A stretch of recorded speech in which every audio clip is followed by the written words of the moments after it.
I need to get this story out. I think if I just tell someone that I can live with the choices I've made. I'm a private investigator, and I run a moderately sized but highly successful investigation and consulting firm. My name's not important.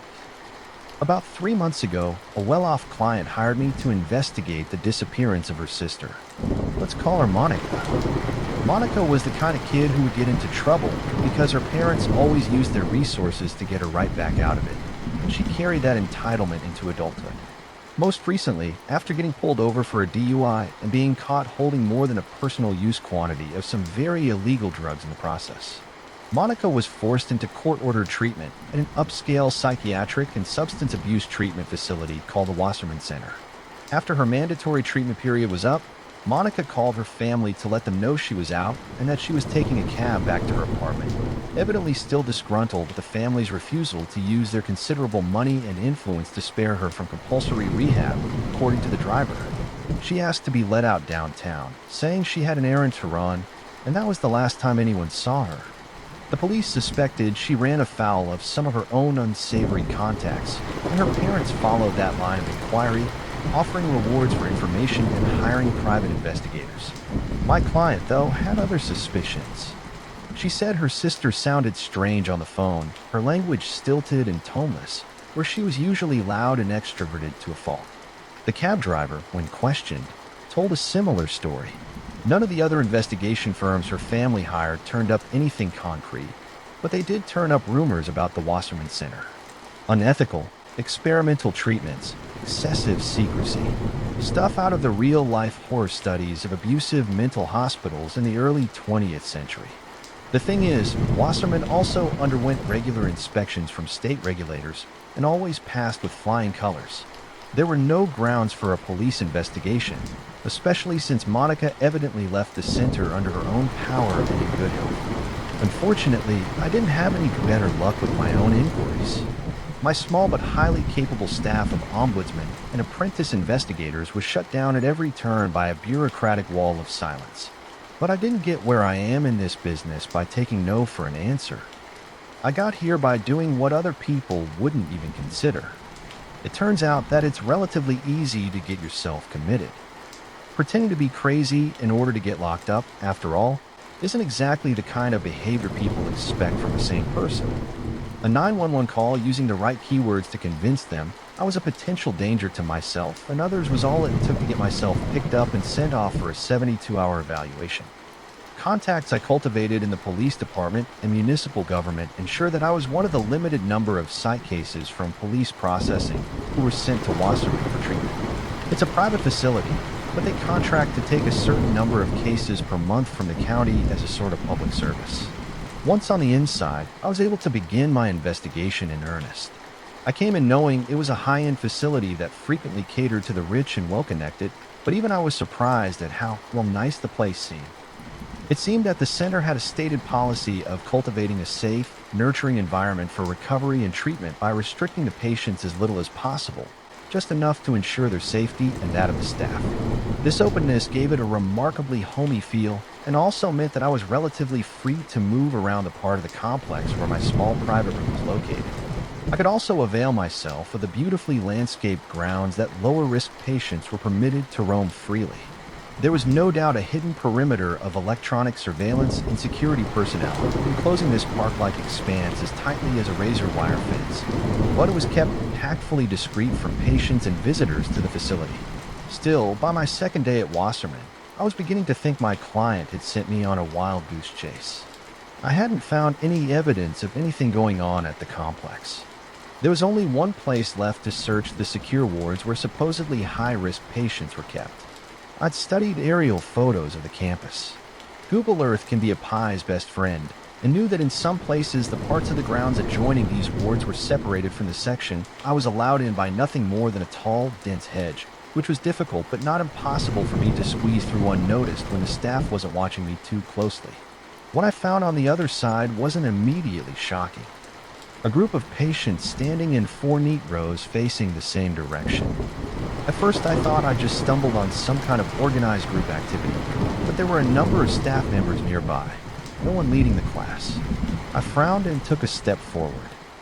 It being a bad idea to startle a patient in a mental hospital, I cautiously worked my way around the group and approached them so they'd see me in their peripheral vision before I got too close.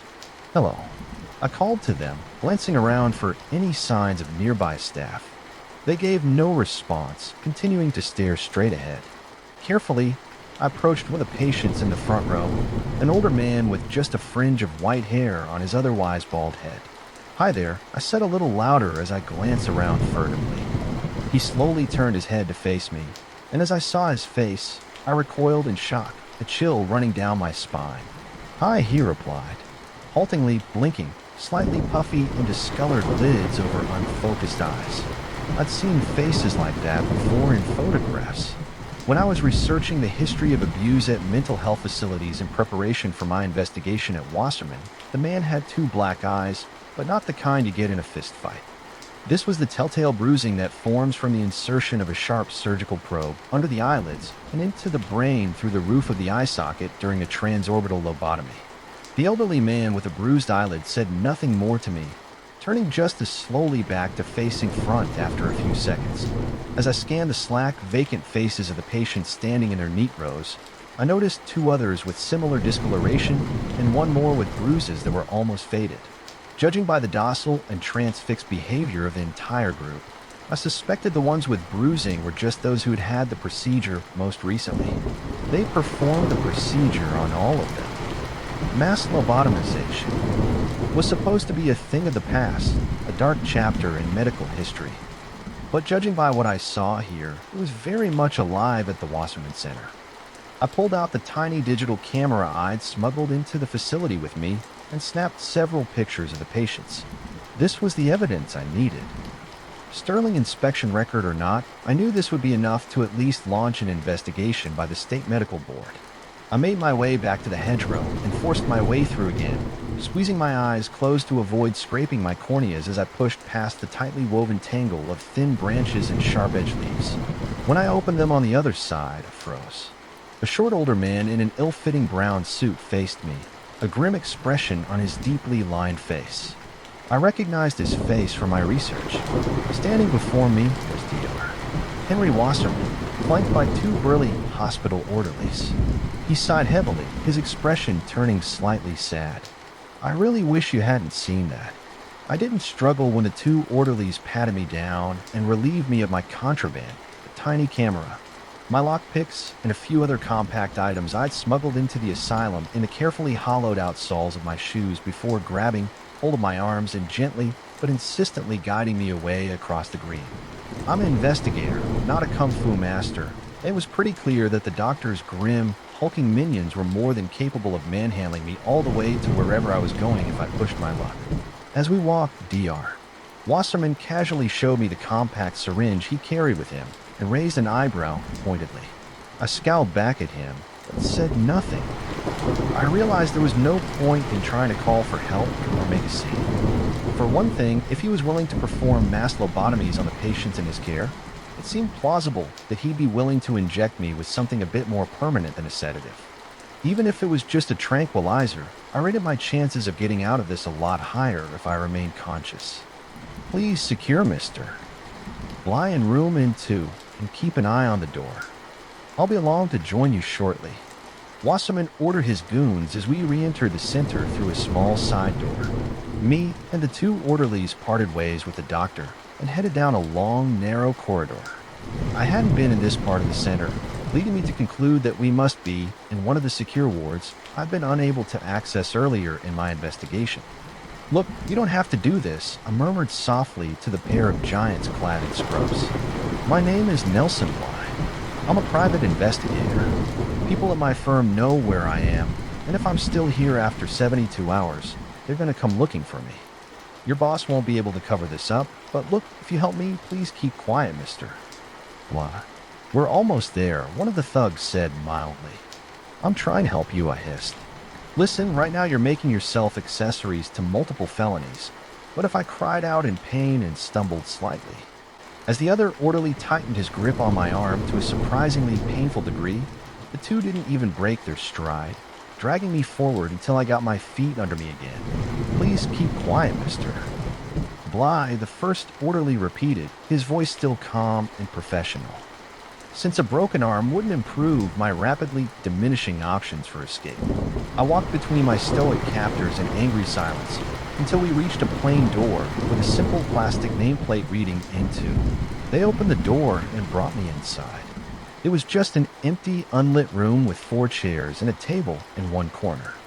The only unusual feature was a long curtain covering a window along the wall opposite the door, unless I was much mistaken in my understanding of the center's layout. This room shouldn't have an exterior wall. "Wait here," one of the captors added as he flicked on the lights in the room. Then he looked at me and pointedly added, "We'll be just outside." I snarled as the orderlies retreated and closed the door behind them. The jangling of keys followed by a sharp click told me that they locked it as well. I paced for a minute or two, looking around frantically for any potential means of escape. The walls were painted concrete. There wasn't a hanging ceiling, so nothing to climb up to, and no one bigger than the average house cat would ever fit inside this single HVAC vent that just left a mysterious window. I slowly walked over to the side of it and tugged on a pull cord that hung there. The curtain parted smoothly, and my eyes widened. I hadn't expected that. On the other side of the thick glass was a room that looked a lot like a small version of the neonatal ward in a hospital. There were 4 bassinets in a neat row, each one accompanied by a medical chart affixed to the end and 1 preemie incubator. At the end of the row, a woman dressed in the loose-fitted sweats that were the patient uniform at the Wasserman Center sat in a large armchair, smiling faintly down at the small bundle cradled in her arms. The child the patient held immediately drew my eyes. It looked off. Its eyes were small in proportion to its head, which itself seemed misshapen, narrow at the top and broader in the jaw than an infant should be. The baby's nose was also sharply upturned, and its tiny ears seemed strangely flattened against the side of its head. I glanced at the other bassinets and drew in a breath sharply. They were deformed as well, though in more pronounced ways than the child the woman held. I won't get into the details, but there are things deeply wrong with the children. God in heaven, I breathed. What the hell kind of experiments have these bastards been doing here?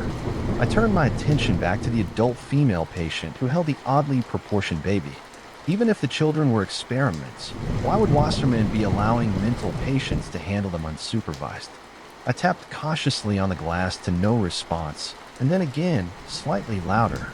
The woman heard it this time, and I realized 2 things as she slowly looked up from the child, glancing vacantly around the room. 1, she clearly couldn't see me. The glass must have been a one-way mirror. And 2, I recognized her. It was Monica, the woman whose sister sent me here to investigate. My guts clenched as I realized the patient's identity and what had been done to her. With her head raised, I could see the faint shadow of faded bruises around her pale blue eyes. She'd been lobotomized, just like the patients in the grounds. I stiffened suddenly as I heard DR. Wasserman's voice from behind me. I hadn't heard him enter. "Tell me, have you begun to understand yet, mister?" "Why?" I turned to see DR.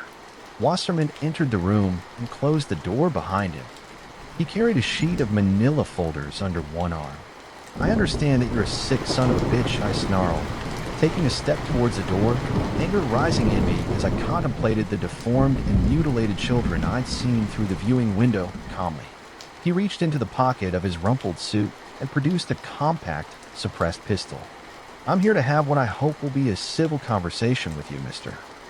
Bly, but I've no intention of permitting you to physically attack me. Why don't you have a seat?" I took a deep breath. I wasn't really interested in what this twisted bastard had to say for himself. But if I was going to survive this long enough to find an opportunity for escape, I needed to be smart. So I cautiously took a seat, keeping my eyes on my deceptively innocuous captor. "Thank you," the doctor said politely and moved to the table. "I see you have seen our neonatal facility," he said conversationally as he began laying the folders out on the table. "What do you think?" "I think there's a special place in hell for people who hurt children," I growled. Wasserman sighed heavily as he continued arranging the folders on the tabletop. They looked like patient files, each one marked with a name. "If there is such a place, I expect you are probably right. So why are you doing it?" I snapped. Wasserman raised his eyebrows in surprise and then nodded slowly, as if coming to a new understanding. Yes, you would think that given what you've seen. But you misunderstand, Mr. Blah. I am not responsible for the suffering of the children in this ward. Yeah, then who is? I retorted skeptically. Why? He began as he lowered himself into a chair across from me, keeping his pistol pointed in my direction. Their parents, of course, their mothers in particular. I frowned in confusion as Wasserman gestured to the viewing window. The children there are the children of the patients. Women lost to substance abuse so completely that they could not moderate the feeding of their addiction, even for the sake of their own children. He began to list their afflictions, ticking them off on his fingers one by one. His voice had an air of clinical detachment, but I could detect a note of suppressed anger beneath the surface. Syndactyly, severe cleft palate, a heart defect requiring surgical correction, all a direct result of the substances their mothers abused while pregnant with them. I was beginning to understand the child Monica is holding in there. Her son, Wasserman confirmed. Tanner has one of the worst cases of fetal alcohol syndrome our pediatric specialist has ever seen. Physical signs are quite evident, of course, but only time will tell us the full extent of his mental and physical impairments. But Monica is a special case. How so? I asked. The mothers of the other children were alcoholics or drug addicts. Monica, in truth, is neither. Her disease is something else entirely, Wasserman explained. Specifically, it is a disease of evil. You can't be serious, I replied. I'm quite serious. Wasserman affirmed without missing a beat. You see, mister, many years ago, when I was in medical school, I was part of a small, I guess you might call it, study group. This group's particular interest was the philosophy of medicine, and it was there that I first heard a fellow student broach the subject of a theory he developed while studying epidemiology. He believed that evil itself might be best understood not as an ephemeral philosophical concept, but as a disease. I'm not sure I follow, I admitted cautiously. Evil, according to this theory, is a disease that spreads in a predictable fashion, the doctor explained from person to person. Through acts of evil, you have doubtless heard, for example, of how most of those who abuse children were abused as children. It is as though they were infected by the very evil that victimized them, which grew and festered inside and in time pushed them to pass on the infection to others. That is one example, but far from the only one. So what? That's your treatment? I asked, gesturing to the woman on the other side of the window, still staring in vacant contentment at her deformed baby. Someone's evil, so you scramble their brain, and that makes them good. No, the doctor replied, shaking his head. The power to make men good is something, I think, that will remain forever beyond the reach of medicine. In psychiatry, what I do is not a cure. It is more a form of quarantine. I cannot cure them, but I can deprive them of the ability to spread their disease. Cut off the hand of a thief so he can't steal anymore. Is that it? I challenged myself. Certainly not, Wasserman replied with surprising vehemence. Maiming thieves, castrating rapists. Such barbaric acts are evidence of the disease's spread, not its containment.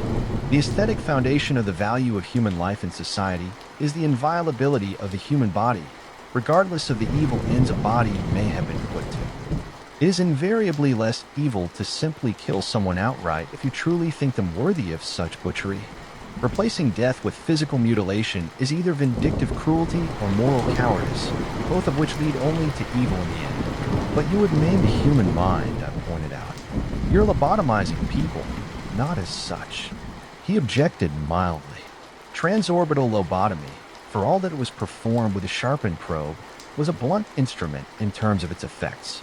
We now know far more about the functioning of the brain than we did in the days when that procedure was common.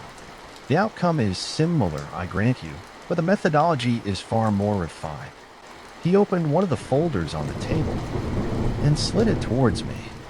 It contained an illustration of a small electronic device with long filament-like wires extending from it. An implant not unlike the brain implants used to control epileptic seizures. Only instead of electrically disrupting abnormal brain activity at the onset of a seizure, Our devices use minute electrical impulses to constantly disrupt brain activity in the frontal lobe. It can be precisely tuned to the needs of the individual patient, and the intensity of the impulses varies according to the severity of the disease they are infected with. He smiled wryly, gesturing in a manner that was rather unsettling, considering that he was holding a pistol. It turned out that the most efficient method for implanting the device's probes was via transorbital insertion, which produces that characteristic bruising. Unfortunately, I stared in disbelief at the diagram on the table. It seemed like science fiction, but then I had heard of the seizure-controlling implants the doctor described. That much was true, and in a way it was easier to believe than a seemingly reasonable and conscientious little man seated across from me, regularly scrambling his patient's brains with an ice pick. The smart thing would be to go along with it, pretend to sympathize with him.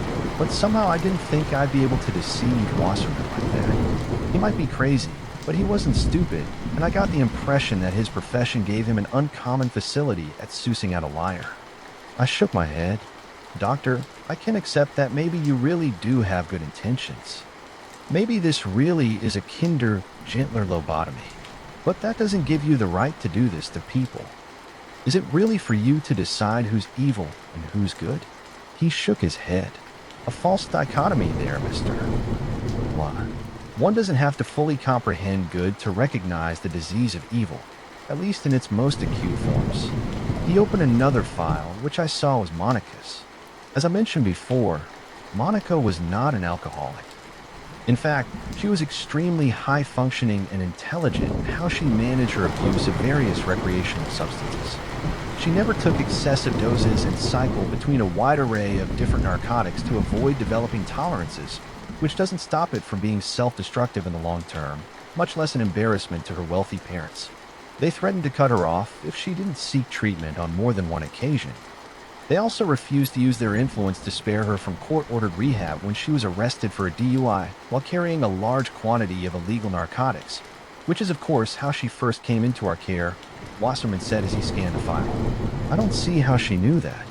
That eventually her parents would have made good on their threats to separate her from the family fortune, and hence from the lifestyle she'd become accustomed to, Wasserman continued, cutting me off.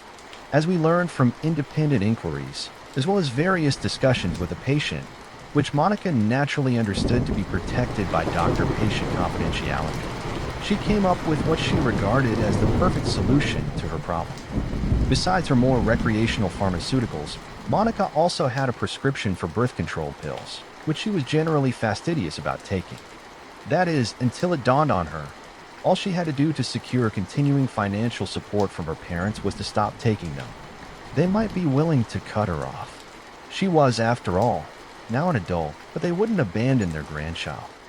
She was also aware of the consequences of regular alcohol consumption during pregnancy and decided that having a child with special needs would only serve a further assurance of her parents' continued support. It wouldn't impact her either way, since with her parents' money at her disposal, she could hire nurses and domestic help to do most of the work of caring for the child. That doesn't make sense. I protested, horrified. She'd have to know that they could just have taken her to court and gotten custody of the baby for themselves. I've been hired by the grandparents of kids with addict parents to help them do just that. Wasserman shook his head.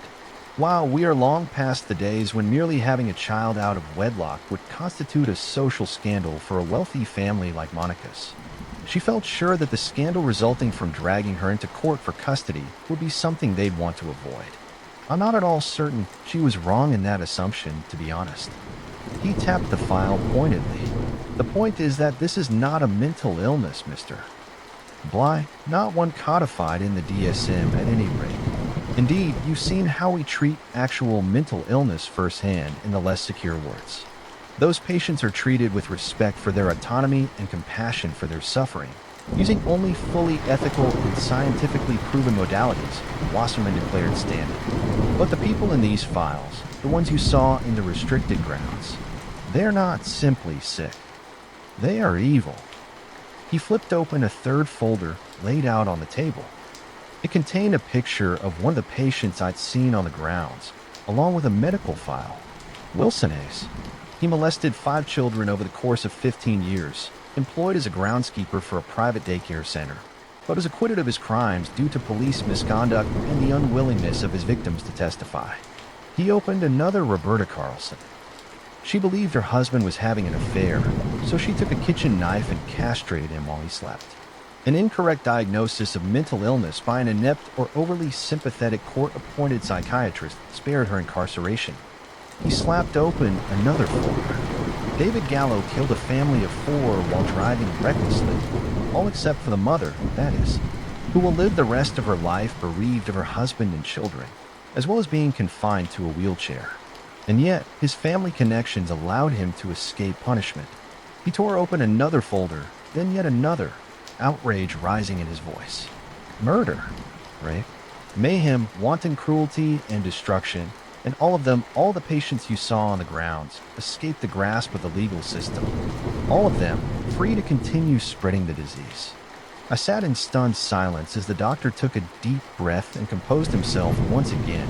If there is a God, Mr. Blah, I'm most certainly not him. I know this. Perhaps I have no right to do what I do.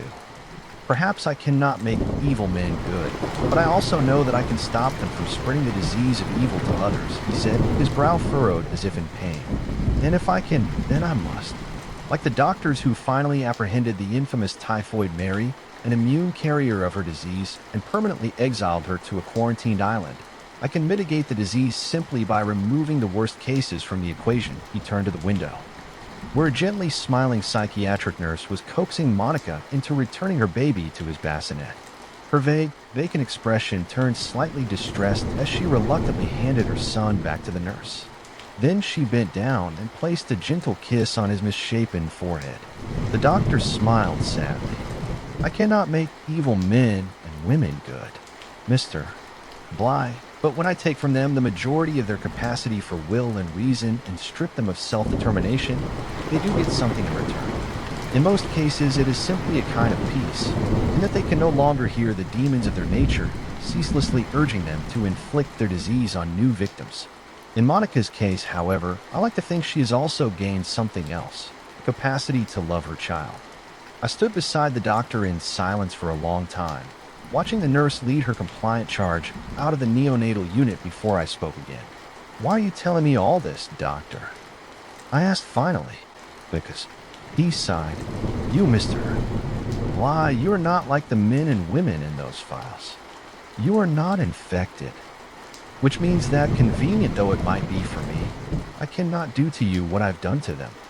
Nor, indeed, can I kill you for the same reason. I will not become yet another vector of the disease I have struggled so long to combat. My mouth dropped open slightly as I processed what the doctor was saying. Yes, you are free to go, though. I'm afraid I will have to hang on to the memory card from your camera, he said with a wry smile.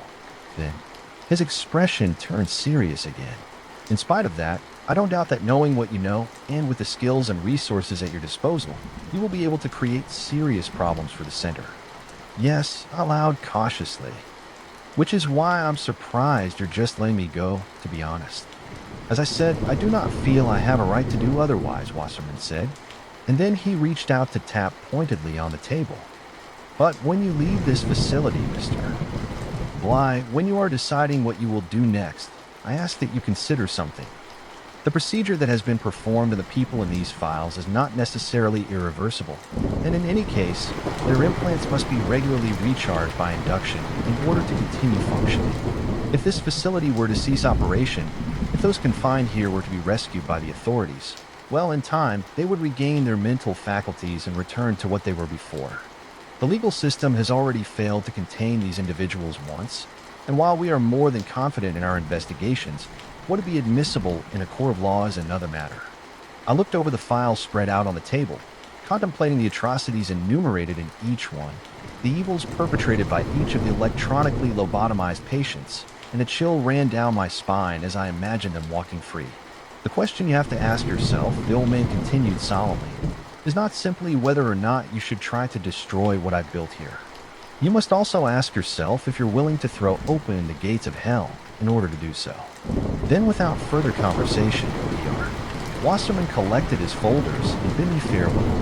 The pair of heavy-handed orderlies that had apprehended me escorted me quietly back to the non-secure ward from which I was discharged shortly thereafter.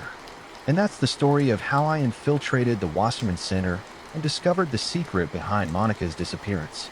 Dr. Wasserman didn't give me a chance to ask him about it, but it wasn't hard to deduce how the illusion of Monica's departure had been created. They'd simply had Monica herself make the call to her family after coaching her on what to say. Then they most likely had a staff member with a similar enough build and experience hire the cab to take her downtown using Monica's credit card. She then disappeared into the crowds before making her way back to the center. Cab drivers see thousands of people in passing, even if he was shown a picture of the real Monica. There's little chance he would have noticed the difference when he was questioned about it later. That's it. Like I said at the beginning, I'm telling you this because I needed to tell someone. The names have been changed to protect both the innocent and those I can't bring myself to pass judgment on. The official result of my investigation in brief is as follows. Despite a few spurious rumors to the contrary, the Wasserman Center is exactly what it appears to be, a perfectly fine and efficient facility dedicated to treating the mentally ill, and far ahead of the curve in terms of compassionate care and a respect for patients' rights. Though it is always discouraging to follow a seemingly promising lead to a dead end, the fact is that wherever she may be, the fault for Monica's disappearance does not lie with the center. A few years ago, the real estate company I work for decided to buy an unused piece of land out by the highway. They planned on building a set of these mini mansions. It ended up being a complete disaster. They decided to make all the houses a bright pearly white with the doors and windows charcoal black. They ended up looking like a tooth with cavities.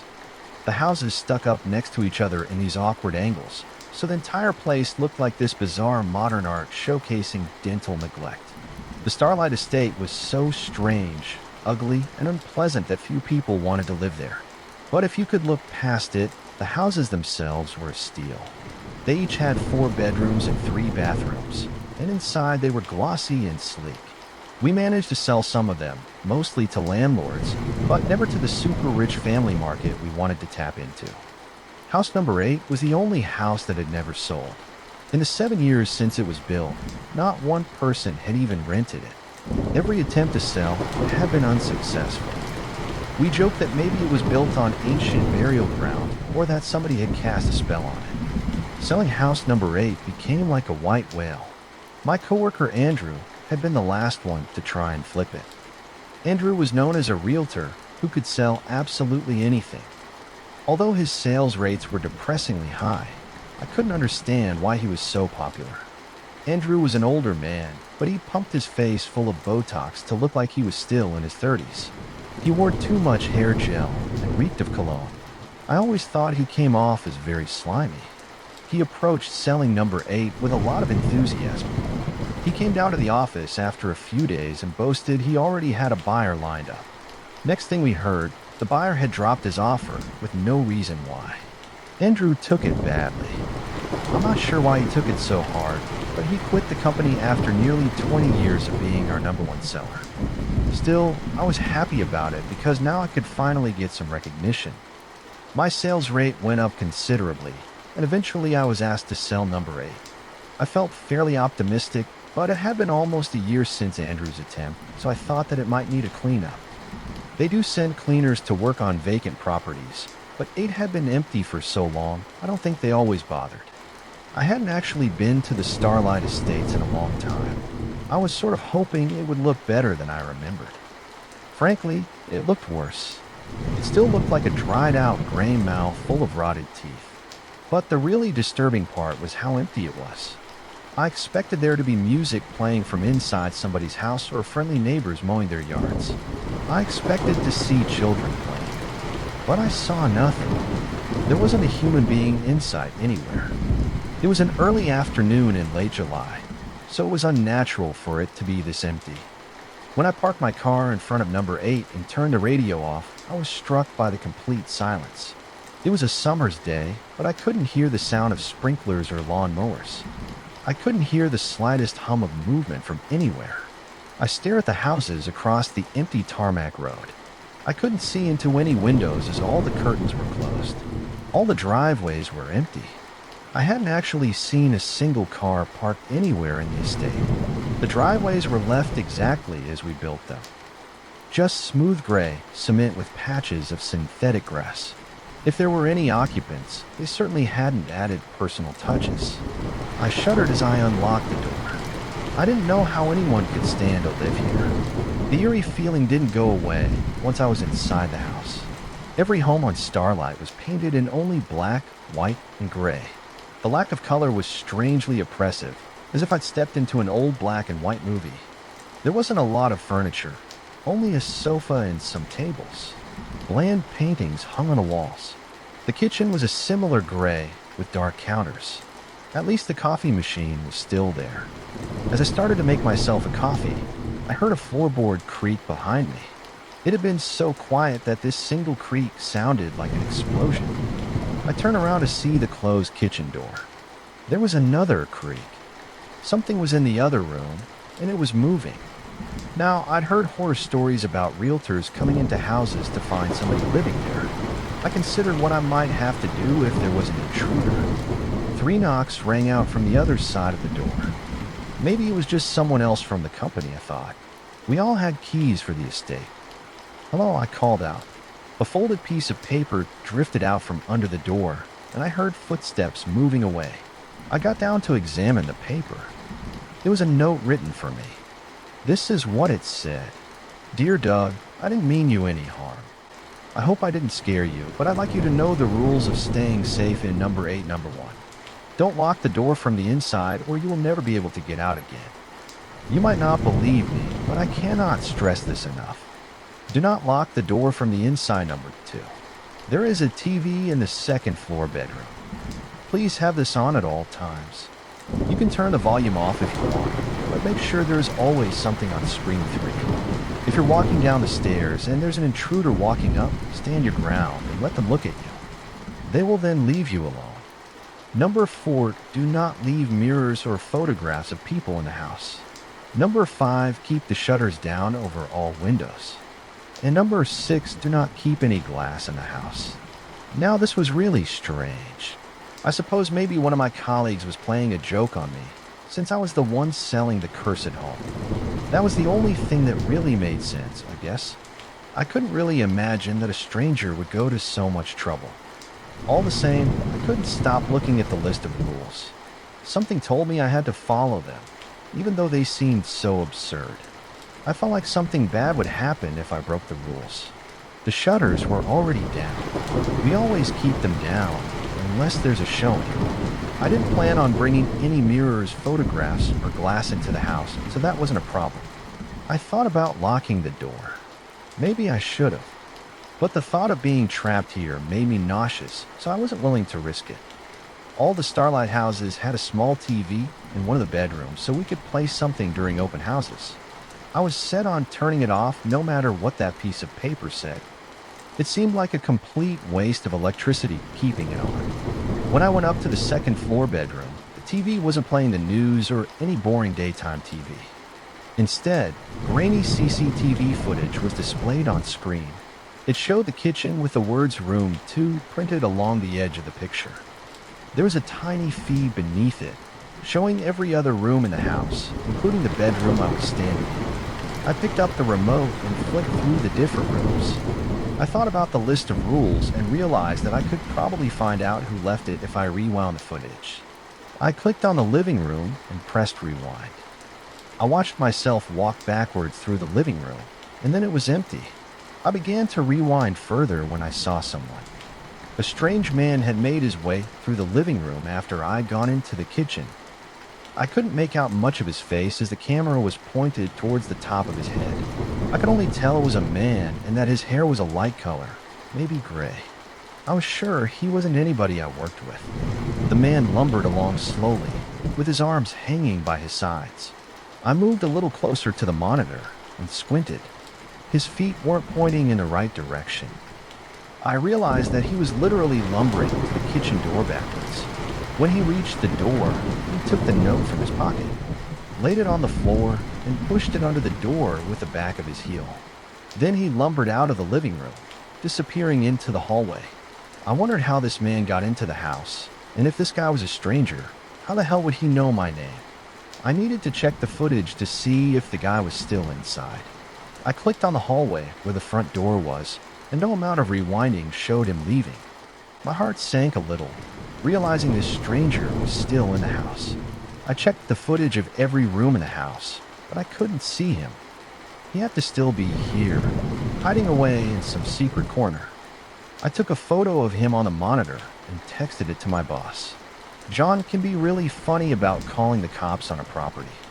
If any of us find something vaguely illegal and we dare to bring it up, they'll lecture us about how dangerous it is to have police cars swarming around a house you're trying to sell. I tried my best to explain the situation to John and waited for a response. John replied fairly quickly. Come on, I'm sure it doesn't mean any harm," he said. "You should go to the neighbors and ask if they've lost anyone. They might know what to do. You know, there's a family living at number 4. Ask them." I went downstairs and left the house, walking into the strange, silent world outside. I could see number 4 across the street. The house was so cold and devoid of personality, it would be a stretch to imagine anyone living there all the same. I went out and knocked on the door, and as expected, I didn't get any response. I felt for the keys in my pockets. I had keys for houses 1 through 10. If there really was a family living here, it would have changed the locks, but I decided to try my key. When I turned the key, the door unlocked, it swung open, and I started to cough as a cloud of dust came out of it. I'd always been told that number 4 was occupied, but this place looked completely abandoned. Inside, the house was pitch black, and none of the lights would come on. I turned the flashlight on my phone towards the light switch and saw that cobwebs had grown all over the walls. And then something scuttled past my feet, roach or bigger. As I walked further in, I noticed that there were some personal touches. There were photos along the staircase. Family photos. One of the photos showed a young man on his graduation day. Another photo showed a couple on their wedding day, both of them with their hair done up in outrageous 1980s styles. That was when I started to get this bad feeling. The house had been occupied, but not anymore. I got to the top of the stairs, and I felt like my foot hit something hard. It was like a rock. I held my phone up to see. It was a life-size stone statue of a woman. Her features were delicately carved. Each line on her face was perfectly defined. She looked exactly like a real woman. But her mouth hung open, and her stone eyes held a strange terror. The sculptor had carved a dozen little stone teeth inside her mouth, and somehow carved paper-thin lashes around her eyes. I'd only ever seen statues like this in museums, wearing long gowns. So it was a little jarring to see that this statue wore a cropped t-shirt with a Hollister logo carved on the front and a pair of jeans. I called out to anyone who might be in the house. I was getting increasingly nervous being in here. I felt like I might find something I'd never be able to unsee when nobody answered. I told myself I'd call the police when I got back, and I'd ask them to do a welfare check on number 4. If there were any bodies in there, I wasn't the one who was going to find him. I texted John and told him there was nobody home. He didn't seem very keen on helping me any more than he already had. Come on, the guy's probably homeless. If you find him, just give him some money and send him on his way. It's not a police situation until he gets aggressive. I suppose I had no other choice but to just find this guy and ask him to leave. I had pepper spray with me in case I needed it. Maybe John was right. Maybe he didn't mean any harm. I went back into house number 8, and I felt positively relieved. It felt welcoming after house number 4. For a second, I sat down on the gray leather couch and I closed my eyes. It was so comfortable, I just started to drift off. I only shut my eyes for a second, but I suddenly found myself jolted back to reality with a dried layer of drool on my chin.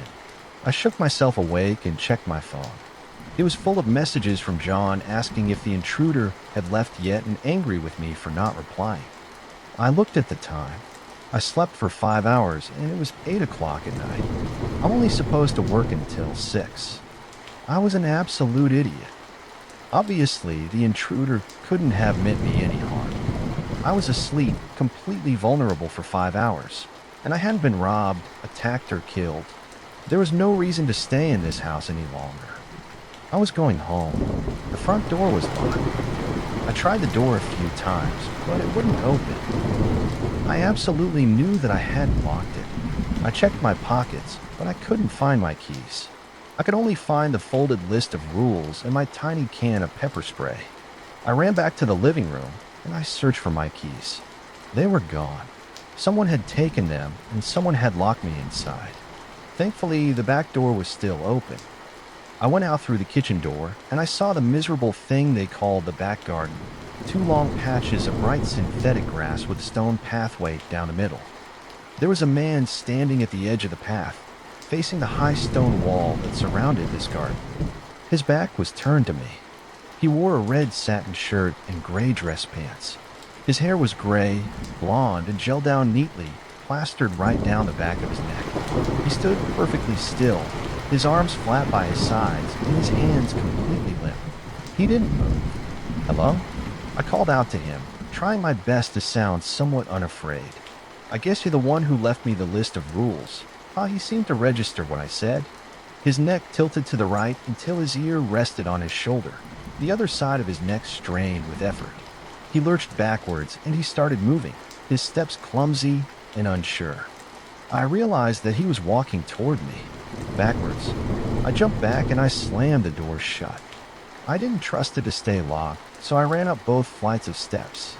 I knew it would buy me some time. I made it all the way up to the top floor, hid inside the bedroom on the left. I opened my phone. At this point, my fingers were so sweaty I could hardly type. I slid a fingertip along my screensaver. It was a picture of my daughter, and that got me moving. I dialed 911, and I told them my location and that there was an intruder, but they seemed a little wary of me. I don't think they wanted to drive all the way out to Starlight Estates. They told me an officer wouldn't be able to get here for about an hour. They asked if I had a weapon, and when I mentioned the pepper spray, they said I'd be just fine. And I mean, what could I do? I had an hour. An idea occurred to me then that I could message Andrew. Whatever he'd seen at the house made him quit the company he'd worked in for decades. Maybe he knew something useful. I didn't message Andrew very often, only when I absolutely needed to. I remembered most of his replies being flippant or condescending, always ending with thumbs up emojis. I found him in my contacts and texted. "Did you have any trouble when you were in house number 8? He texted back almost immediately. "You broke the rules, didn't you?" I tried to play dumb. "What rules?" I asked. "Oh, come on, Doug. I left you a list of rules earlier today. Did you really break them that quickly?" He ended that text with a laughing emoji. I could hardly believe it. I didn't reply and instead watched him type out another message. "Well, I guess you've seen the man walking backwards by now. He doesn't want anything from you. You might as well just walk right past him."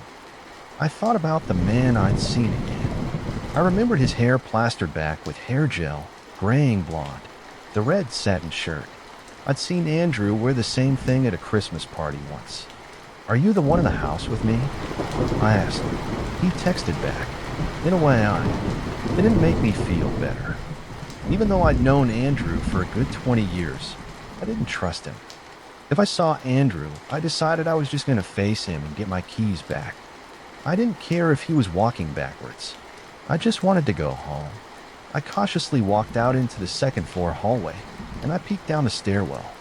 There was no sign of Andrew. Maybe he was stuck somewhere or still lurking around on one of the lower floors.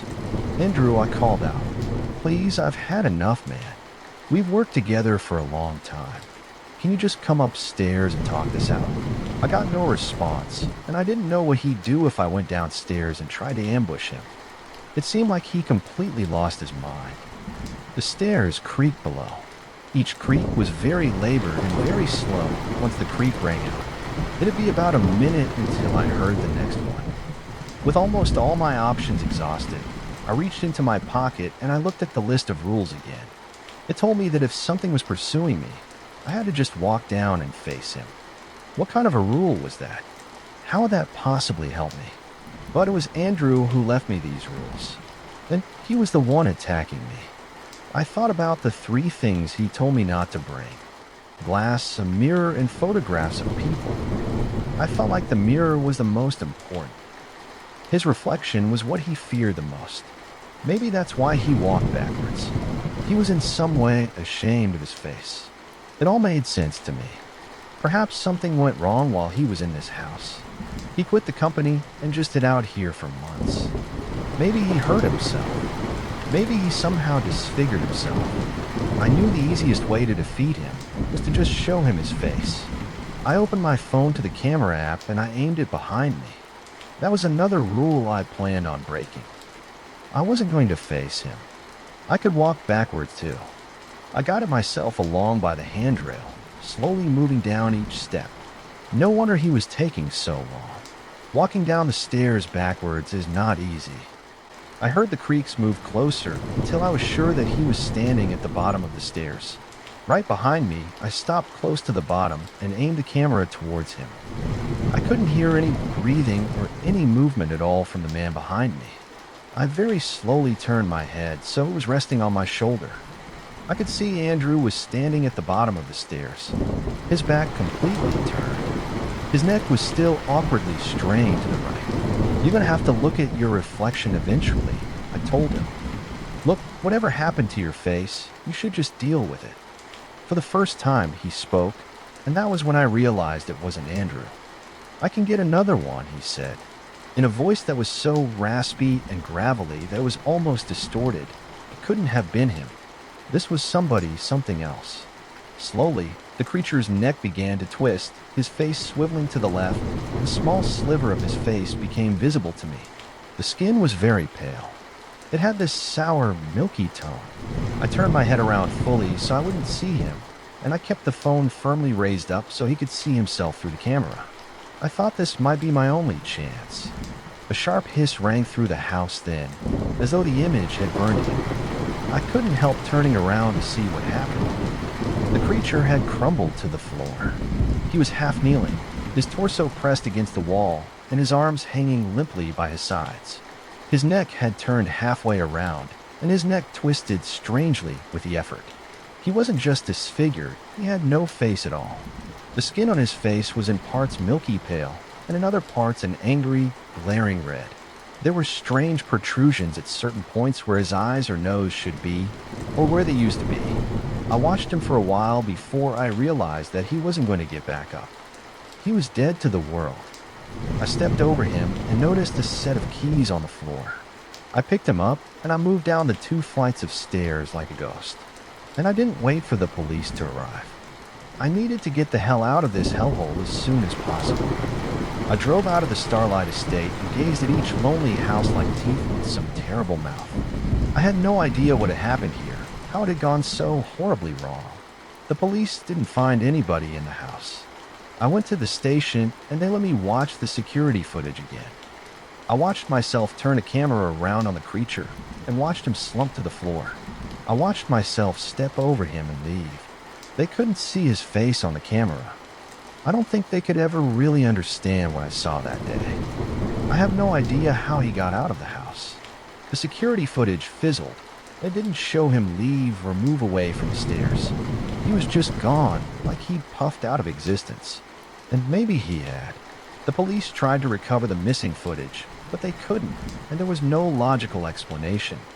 They didn't find anything in house number 4, even though I fully expected them to. I learned that the family who lived there, the Cameron family, were made up of an older couple, their adult son and his girlfriend. They hadn't been heard from in 4 years, but nobody had bothered to report them missing. They were well off and their rent payment was set up automatically, so it kept being paid for years without anyone realizing that something was wrong. And instead of human remains, the police found 3 spectacular stone statues in the house.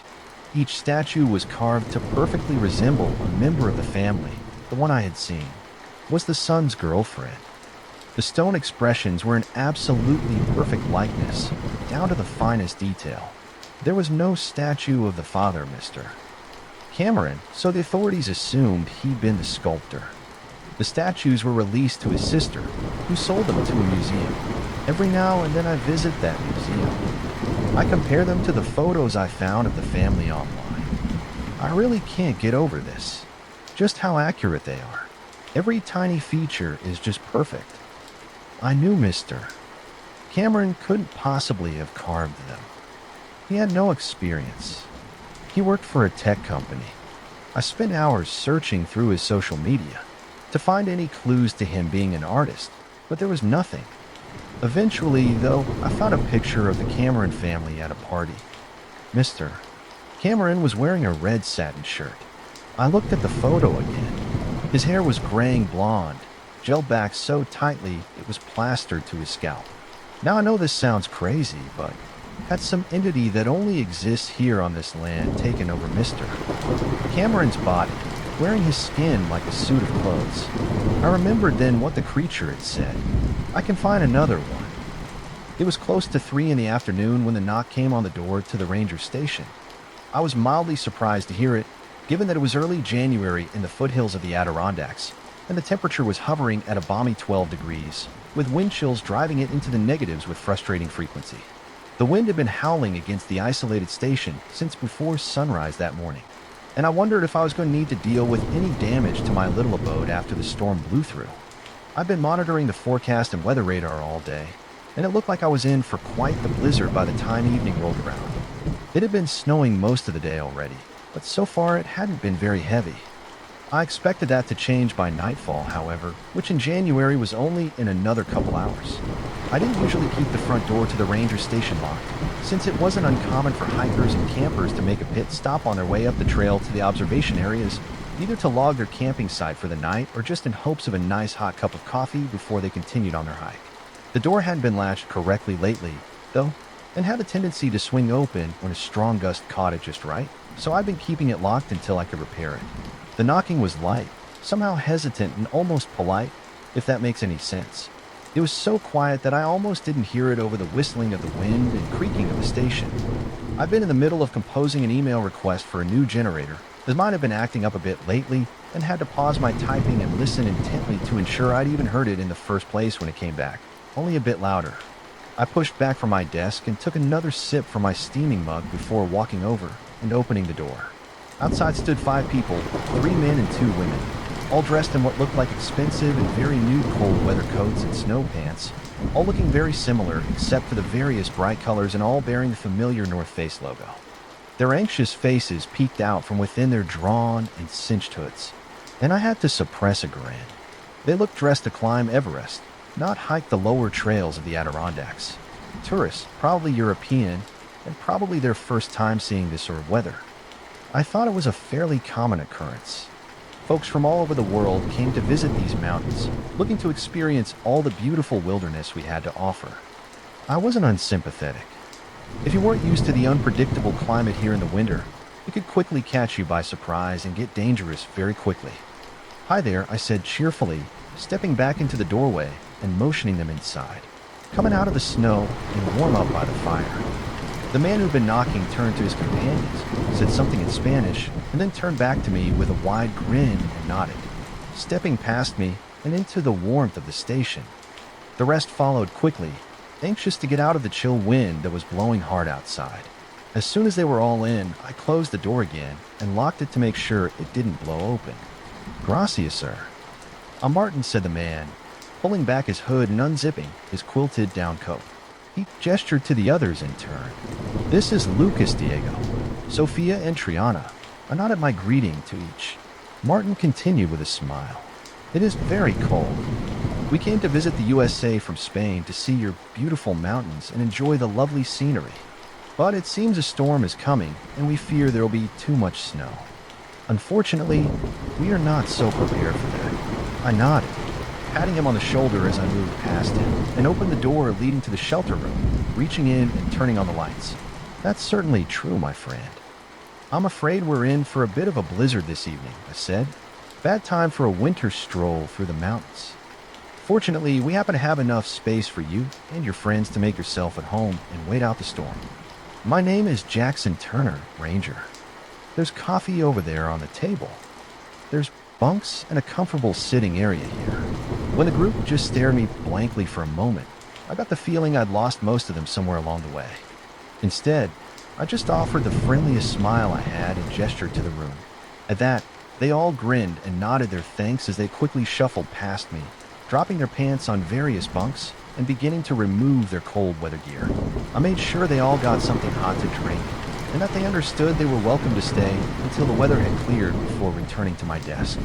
They all seemed very pleasant and grateful for my assistance, and they drifted from my thoughts as I continued my work.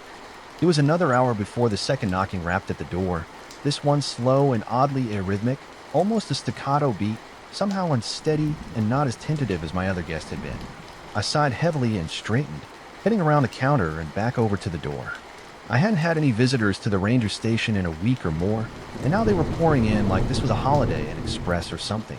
I unlocked the door and pulled it open, putting on my official greeting smile once again. In the doorway, shoulders and hooded head covered in a layer of icy snow, was a man of roughly my height, about 6 foot or so. Unlike the others, he wasn't dressed in fancy, color-coordinated cold weather gear, but instead wore a mismatched combination of clothes like he'd raided the bargain bin at a second-hand expedition store. His pants were a blue quilted nylon and looked more on the expensive side, even though they didn't exactly fit him very well. But his coat was fur-lined and looked like it was made of padded wool layered over an old fleece jacket. His boots looked newer and not too warm, something more suited to a summer hike than a winter in the mountains, I thought. "Hey there," I said as warmly as I could, waving him inside. "Come on out of the snow." He didn't say anything, but gave the slightest hint of a nod as he walked past me. The strong scent of musky body odor followed him, and I wondered if he was one of those reclusive hermits that I'd heard rumors of, living out here all by himself in some makeshift shack. I closed the door and locked it again, turning back to the man. He'd already taken note of the bunk room to the left, where the Spaniards were getting settled, and he headed in and sat on one of the empty bunks in the back corner of the room. He didn't remove his coat or offer any greeting to the others, and I noticed with some curiosity that he didn't have any sort of pack with him, which further made me wonder if he lived nearby in some off-grid cabin. I could see that the others were smiling and making pleasantries toward him, but he just sat there, dark eyes quietly watching the activity without a single word.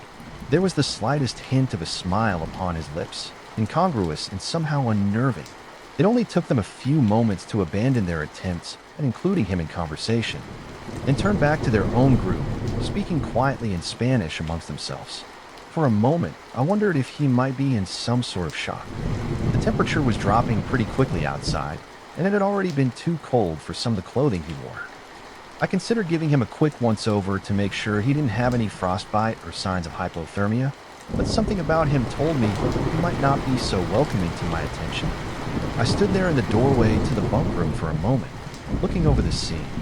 Something about the newcomers seemed off somehow. I couldn't quite put my finger on it, but the way he moved, his lack of communication, the way he was just sitting there perfectly still on the corner bunk, just seemed strange. There was something else too, something I couldn't quite put my finger on, something that tickled the back of my consciousness. Just out of reach, more out of instinctive unease than coherent thought, I found myself hoping the man would spend a few minutes warming himself and then be on his way again. Turning my attention to the others, I realized that they must have found something odd with him as well, as they'd all subconsciously clustered around the end of the table farthest from him and were speaking more quietly than before, more subdued. I noticed them periodically casting quick, uncomfortable glances in his direction, but never for more than the briefest of moments, as if they were just reassuring themselves that he hadn't moved and was still sitting there. I also noticed curiously that none of them sat with their back to the man, likely also subconsciously. I was just about to walk over and talk to him to shake the odd feeling away when Martin appeared in front of me, his brow furrowed. "Sir, my friends and I are worried about the other campers," he said. This drew my attention. There weren't any campers registered to be out here today. Was the newcomer one of them? Maybe they were in trouble. "What campers?" I asked with a frown. He motioned vaguely to the north. We passed their campsite on our way to the observation point before the weather turned us back here. "Maybe a half-kilometer up the trail in a clearing beside a small brook," he said. He cast a quick look over his shoulder at the stranger sitting in the corner. There it was again, I thought, that same unease, Martin continued. There were 3 of them, 2 men and a woman. They had some of those cold weather tents set up and seemed to be well prepared for the storm, at least as far as we could tell. We stopped and warmed ourselves by their fire for a bit. They seemed very experienced and were not concerned about the cold, but I am no expert. "Well, sounds like they should be okay," I said with the best reassuring smile I could muster. They should have checked in with me, but if they're as prepared as you think, I'm sure they'll be just fine. When the storm passes, I'll head up there and check on them, just to make sure." He flicked his eyes to the man again, and then locked them with mine with a surprising intensity, like he was trying to tell me something with his gaze alone. He lowered his voice and said, "The campers. They were all wearing very good clothing. Sophia's brother is a climber in some very cold regions, and she recognized the camper's gear as similar to what he uses." "Even better news than that," I started, but Martin cut me off. "Exactly like the pants that man is wearing now," he said quietly. I looked over at the man again, once again taking note of his hodgepodge combination of clothing. The gloves he still wore looked thin and suited to the winter weather, but looked well made, and would have been fine for a mild autumn outing. He still hadn't moved or said anything, and his emotionless eyes drifted slowly across the Spaniards with what seemed to my growing paranoia like a hungry interest. It was almost like he was inventorying them, evaluating them somehow. Once again, that tickle in the back of my brain telling me something was not quite right with a man. Something was just a little out of place, but I still couldn't figure it out. It set my teeth on edge. I looked back at Martin. "Are you sure?" I said. He shrugged. "As sure as I can be. Sophia says she is certain, but the rest of us do not have the experience to recognize these details as well as her." "Was this man with them?" I asked, but I already knew the answer. Martin shook his head. No, I've never seen him before now." He leaned in a little closer and lowered his voice again. "This man, there's something," he said, trailing off, unable to find the right words. I nodded. "I know. I feel it too." I walked back to my desk and opened a drawer, retrieving the holstered handgun and attaching it to my belt. The spare magazine went into my pocket, and I grabbed my heavy jacket from a nearby hook and pulled my fur-lined hat out over my ears. Martin followed me, watching with interest. I looked over my shoulder, making sure we were out of sight and earshot of the bunk room. "I'm going to check on the camp. Have you ever handled a shotgun?" I asked. He nodded. "I hunt pheasants with my cousins every year. I'm a very good shot." "Good," I said. "That doorway beside my desk is my room. Right inside, you'll find a 12-gauge pump. Loaded, but not chambered. If you need it." I trailed off. He just gave a silent duck of his head. "I should be back within the hour, okay? I know the place you're talking about.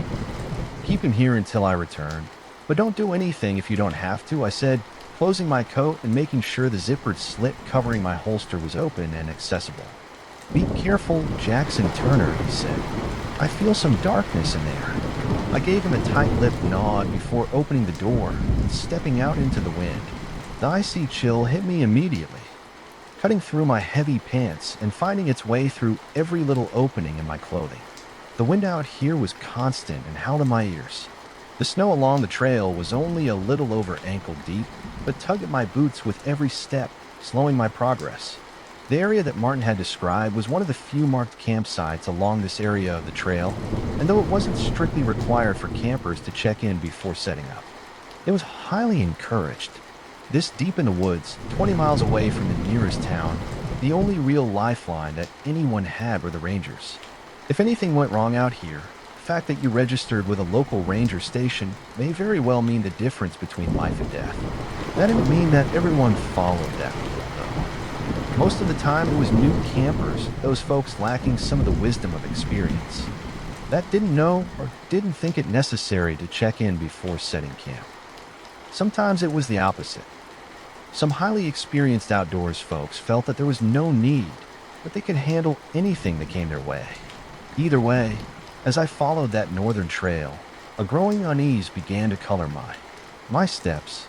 I felt the tight grip of anxiousness tickling my every breath.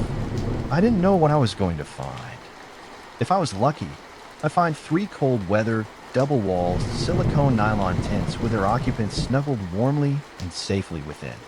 If that was the case, I'd just check on them and turn back to my station, hopefully before the worst of the storm began.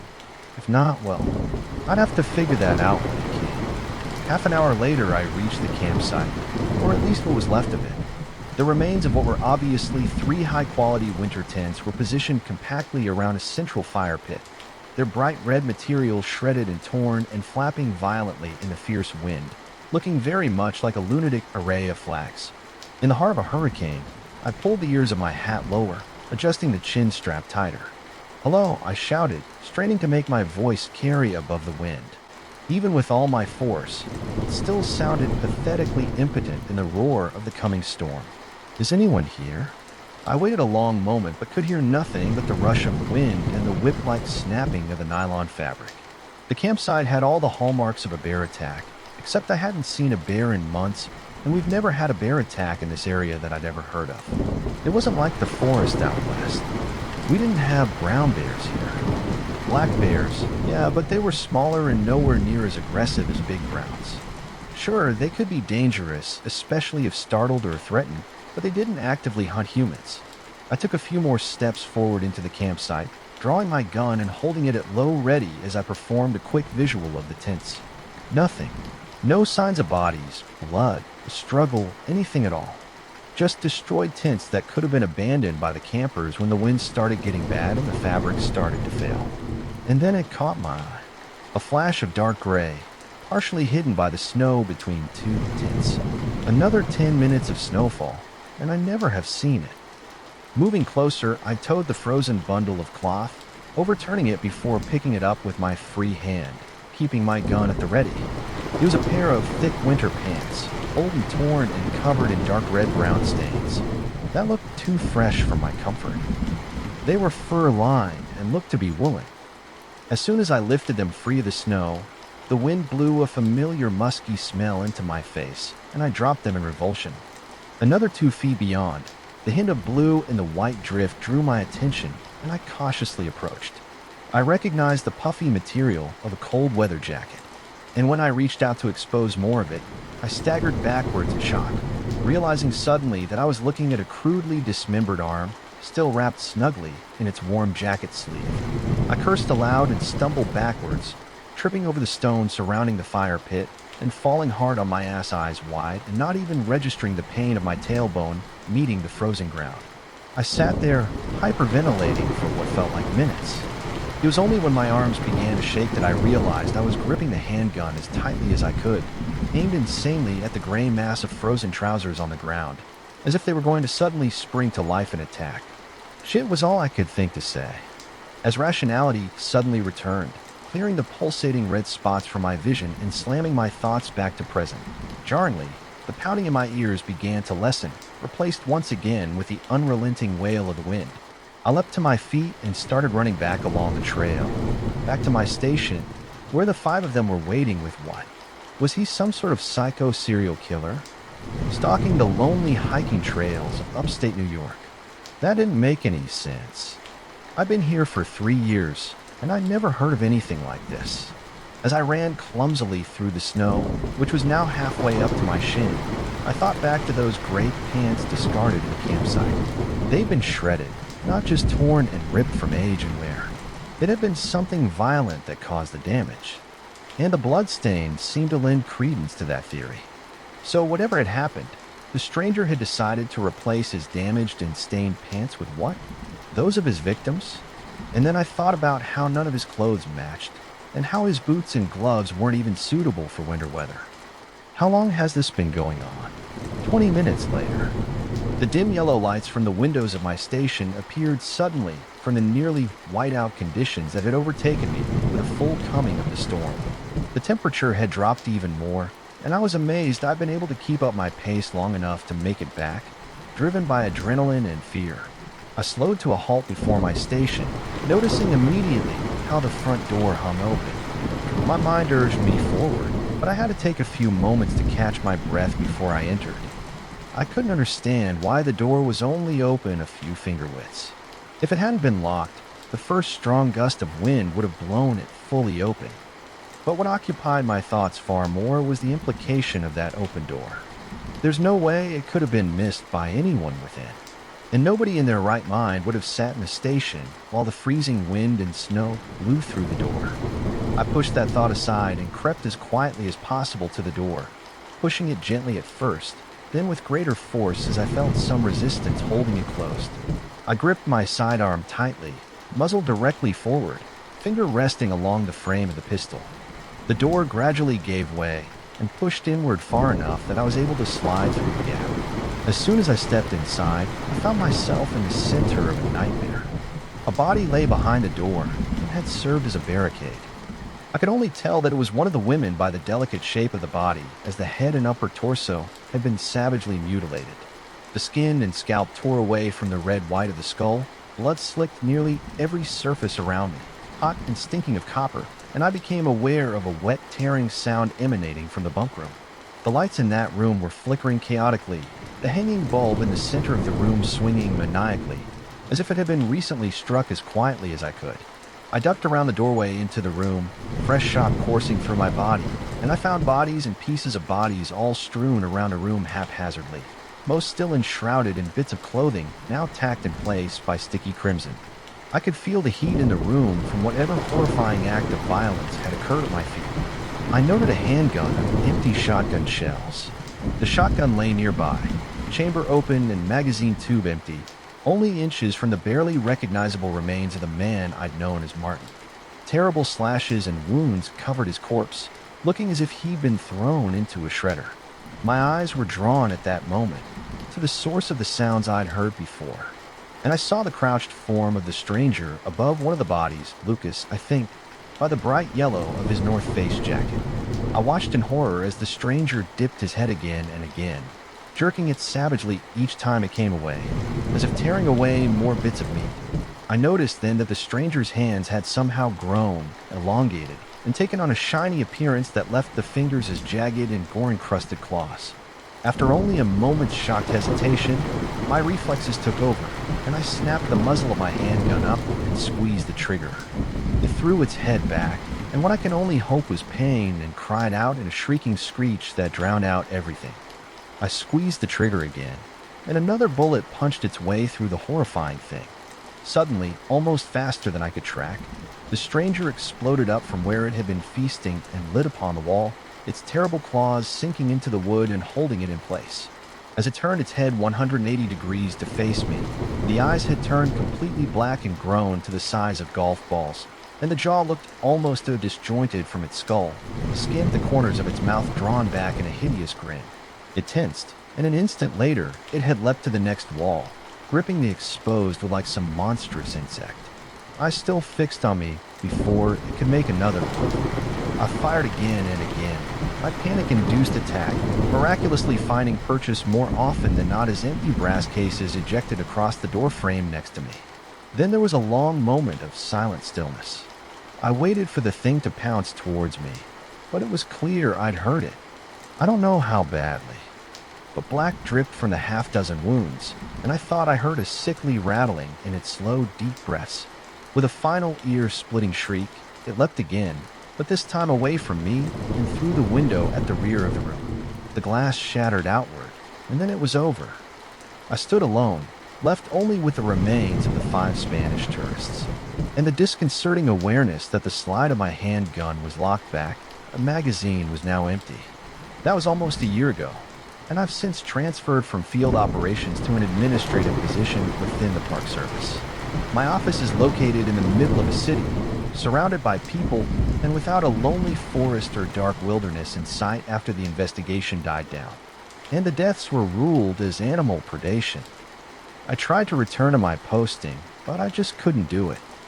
They tore down the old station and built a new one closer to the trailhead, and I thought I could get past it. But I kept seeing that stranger, that creature. Every time I closed my eyes, a few times in the dark stillness of the night, I thought I could hear that wail echoing in the distance once or twice. I think I heard more than that. I slept with my handgun on my nightstand and the shotgun propped next to my bed, and I kept the doors locked at all times. I couldn't shake the feeling that it was still out there, maybe searching for me. Maybe I needed to make sure that I wasn't able to tell anyone about it. You see, in the time since that horrible night, I've scoured the internet for any possible explanation for what I saw. I consulted any self-proclaimed cryptozoologist or paranormal investigator that would speak to me, but nobody had any rational explanations beyond fairy tales and urban legends, and invariably, I was left with as many questions as I started with. And then I tripped across an article one day that changed everything for me. It was a piece written about something called the Uncanny Valley. At first, I almost passed it over since it seemed mostly to relate to robots and computer graphics and how people feel increasingly uncomfortable the more realistically human they appear. But then I read a theory about why people may react this way and how it may be an evolutionary artifact left over in the dark corners of our reptilian brains about how, at some point in our distant shared racial history, there may have actually been predators that almost look human. They may have appeared so close to our ancestors that they were able to blend in with us almost perfectly. According to the theory, primitive humans may have developed a keen sense of facial recognition as a survival mechanism. This may have been passed down through genetic memories, fading just a little with each generation until today, where it existed as little more than an instinctive warning when we looked at someone who wasn't quite right, someone who seemed almost normal, but perhaps with the slightest of imperfections that made them seem just a little wrong. Someone that our instincts told us didn't belong. Someone who wasn't really one of us at all. I wondered if these things have been with us all along, hiding among us. Yesterday, on my commute to the office, I noticed a young woman sitting by herself in the back of a subway car. Even though it was crowded, the seats beside her were empty, and I noticed that the other commuters almost seemed to be avoiding her. I don't think anyone really realized it, but people kept glancing uneasily at her. There was nothing overtly out of place with her, and it could have just happened that nobody had sat down next to her, but I just couldn't shake the feeling that something just felt. I'm writing this so that people will know what happened and what drove me to do what I did. I'm writing this as a warning so that no one else will follow in my footsteps. It began last week. I'd recently inherited some money. Now I never have to work again for money, but still a good amount. I instantly knew what I wanted to spend it on. I'd always wanted a small cabin in the woods where I could escape the everyday stress, the city, all the shit we all have to deal with on a daily basis. A place just for me where I could kick back by the fire and just recharge my batteries. So a couple weeks ago, I'm browsing the internet for cabins not too far away from where I live, and my curiosity was piqued by an ad on one of the websites with houses for sale. A small one-story wooden cabin situated right by a medium-large lake in the middle of the woods. Not another house for miles in any direction, and only about a 2-hour drive from my home. It looked exactly like the cabin I've always seen in my mind whenever I've been daydreaming about having my own place like that. Now, it did seem to be a bit run down, but the price was almost too good to be true. I just had to see this place with my own eyes. I called the agency that was in charge of selling it and set up a meeting with their agent. We decided that I was going to drive up to their office on Tuesday last week. So come Tuesday, I'm super excited all day and feeling really good about this place. 2 minutes after I got off work, I'm in my car typing in the address to the agency and my GPS, and off I go. The office was located in a small town not too far from the cabin, about 30 minutes by car. The town itself was your typical small community with small shops and stores that looked like they'd been owned by the same families for generations. A small church, kids playing in their yards with fallen autumn leaves on the ground. It seemed to be a quiet, peaceful place to live. A typical everybody knows everybody place. The not-so-gentle GPS voice abruptly advised me that I was coming up to my final destination in a couple minutes. I took a turn and saw the sign for the agency on the other side of the street. I turned my car around at the next intersection, and when I came up to the place, a man was standing outside with a briefcase, constantly checking his watch, clearly waiting for someone to arrive. I parked my car and got out to go over to the agency when the man looked over my way. "Hey, you're here for the cabin, right?" he said with a classic sales smile on his face. "The cabin by the lake." Yes, I am," I replied. "All right, let's get going," he said while shaking my hand firmly. Before we lost the last daylight, he got into his car that was parked down the street and asked me to follow him in my car. We drove out of the small town and were soon driving on twisted and turning small roads through the woods. The trees were exploding in autumn colors, yellow, orange, red. It was mesmerizing. After driving about 30 or 40 minutes in this gorgeous scenery, the agents took a sharp turn down a small dirt RD. If you didn't know it was there, you probably never would have seen it. It was overgrown with high grass and a pretty bumpy ride. Luckily, we only had to drive down it for about 10 minutes. And then I saw it. The cabin. I couldn't wait to go inside and check it out. I was so excited. I parked my car next to his and got out. "So here we are," he said. "God, what a beautiful place," I whispered to myself while looking around. The cabin looked just like in the ad, a small dark wooden house right next to the lake. The lake looked a lot bigger than it did in the small photos I'd seen. The surroundings were all forest. Everywhere you looked, all you saw were those giant, ancient, majestic trees reaching for the skies, now full of colors. The ground was covered with the fallen leaves from the trees, and you could really smell the fall in the air. "Should we have a look?" I heard him say. "Yes, yes, of course." "Show the way," I said, smiling. "So this cabin's old, really old," the agent said while slowly walking towards the front door. "In fact, we don't know who actually built it and when," he continued. "But for as long as we've had a town record, this cabin has been here, and we've been keeping record for about 140 years. Now, of course, the cabin has seen a couple of different owners over the years, and most of them have modernized the place in some way or another when moving in. For instance, there's running water, an indoor bathroom, and electricity. There is, however, no landline telephone, and the cell reception out here is sketchy at best." No worries," I said. "My plan is to come out here to get away from all that anyway, so that's actually just good. Gives me another reason not to check my emails every 5 minutes." "Yeah, I know what you mean. Come on, let's go inside," he said. The front door opened straight into a large living room. On the wall to my right, there was a big stone fireplace, and opposite to my left was a door to the bedroom, and next to that, the door to the bathroom. On the far side of the room, there were 3 big windows with an amazing view of the lake and the surrounding forest. It wasn't much more than that, which was perfectly fine by me. I certainly didn't need any more than this. I could already see myself sitting in front of a fire with a glass of scotch and nothing on my mind. This place was perfect. I was so into it that I at first didn't even reflect over the fact that it was furnished. Yeah, the previous owners left everything behind, it seems. I can't for sure tell you what happened to them. I just know we got a letter from them including the keys to the cabin, saying they had to move and that we should contact them when the place got sold to wire them the money. "You can keep the furniture if you want, or replace it. Whatever you want," he said. Weird, I thought, but not unheard of. People can have to move in a hurry for any number of reasons. I looked around, and the furniture really did go well with the place.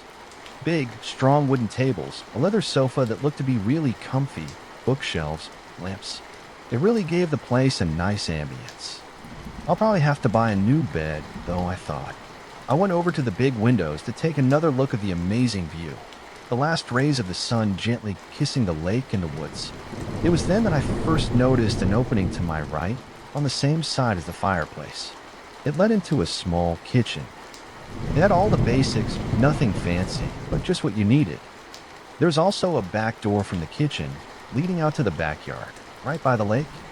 I was looking through the drawers and cabinets when I noticed that the floor sounded different in the middle of the kitchen. There was a small carpet there, and when I pushed it away with my foot, it revealed a hatch underneath. I looked over to the agent, who was leaning against the wall by the kitchen entrance. "Go ahead," he said, motioning with his head towards the hatch. I leaned down and grabbed the handle and pulled the hatch towards me. It creaked and groaned like it hadn't been opened in 50 years. The deep, dark, empty space beneath stared back at me as I was trying to see what was down there. A steep wooden staircase with questionable stability led down into the darkness. I looked around for a flashlight, and like he was reading my mind, the agent came over and handed one to me. "Here you go," he said with a smile. "I always keep one on me whenever I go into the woods." I started to descend the stairs with one hand firmly gripping the wall and the other holding the flashlight illuminating the steps in front of me. About 15 steps down, I made it to what looked to be a classic dirt cellar. Like in the old days when you needed somewhere to keep your food from spoiling if you didn't have access to a refrigerator. This dirt cellar, however, it was a bit different. It looked like someone had used it as an office of some sort. There was a desk and 2 big bookshelves along the walls, packed with books of all sizes. What an odd place to put an office, I thought. I shined the flashlight around the small space and saw that there was an old oil lamp hanging from a hook in the ceiling. I took it down and brought it with me back up to the kitchen. I gotta say, I really love this place, but I gotta ask, why the cheap price? I said, well, to be honest, we've had this place on the market for quite some time now without any luck. I really don't know why, because as you've seen yourself, it's a beautiful and well-maintained place. Hell, if I had the money myself. It really is something, I said, slowly looking around. You know what? I'll take it. Where do I sign? I didn't think he could possibly smile any wider than he'd done this whole time, but when I said I wanted to buy the place, I swear I thought his face would crack from how wide his smile was. Right here, he said while opening his briefcase that he'd been holding on to.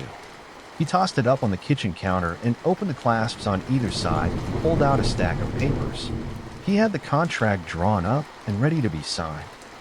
Sign here, here, there, initials there and there. He looked almost like someone who had 9 out of 10 lottery numbers down and just waited for that jackpot number. I put down my last initials and noticed how he was breathing heavily and started to sweat a little.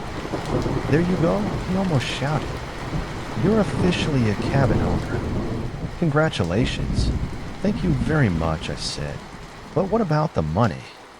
Oh, there's an account number in there somewhere, he said while pointing to my copy of the contract. Just wire the money when you can. I trust you. Okay. Yeah, I'll do that as soon as I have access to the internet again. Perfect. Well, I gotta go. I have a long drive home, and it's really getting dark out there, he said while walking towards the front door. Yeah, me as well, I said, following him. He suddenly stopped and turned around. You mean you're not staying here tonight? He asked. No, I have work tomorrow. I need to get some stuff from home before I can stay the night here. I'll probably drive up this weekend to get settled. Oh, I see, he said, looking almost disappointed. Well, drive safe and don't hesitate to call if you have any questions. And with that, he was out the door and within minutes, driving down the dirt road again. I took a last look around and then locked up and went out to my car to drive home. It was completely dark out by now, and I had to take it real easy to find my way out to the main road again, quietly reminding myself that I needed to look over that dirt road and clean it up a bit. I've been driving for about 10 minutes on the main road back, twisting and turning. When I came up to a sharp right turn, the second I came around the corner, I all of a sudden saw a person step out of the woods right in front of my car. I slammed on the brakes, but it was too late. The person in front of me turned her head and looked me straight in the eye. It all went so fast, but I could clearly see that it was an old lady. She was smiling ear to ear. I closed my eyes, waiting for the unavoidable impact. But it never came.